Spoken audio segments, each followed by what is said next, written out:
বৈষম্য বিরোধী আন্দোলনে গুলিবর্ষণের ঘটনায় দায়ের করা হত্যা মামলার অন্যতম আসামি মুস্তাফিজুর রহমান টুটুলকে গ্রেফতার করেছে পুলিশের অপরাধ তদন্ত বিভাগ।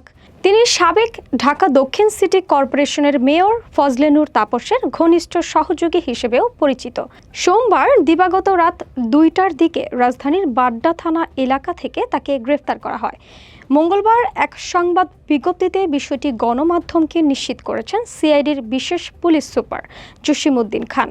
তিনি জানান, ধানমন্ডি থানায় দায়ের করা একটি হত্যা মামলায় টুটুলকে গ্রেফতার করা হয়েছে।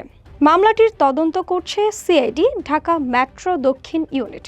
সিআইডি জানায়, প্রাথমিক জিজ্ঞাসাবাদে টুটুল ঘটনার দিন বৈষম্য বিরোধী আন্দোলনের স্থানে উপস্থিত থাকার পাশাপাশি ছাত্র জনতার উপর হামলার সঙ্গে সম্পৃক্ত থাকার কথা স্বীকার করেছেন।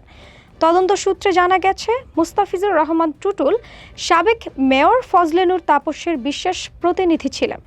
আন্দোলনের দিন তিনি সরাসরি ঘটনাস্থল থেকে নেতৃত্ব দেন এবং মামলার ভিকটিম আব্দুল্লাহ সিদ্দিক হত্যাকাণ্ডে তার প্রত্যক্ষ সম্পৃক্ততার প্রমাণ পাওয়া গেছে।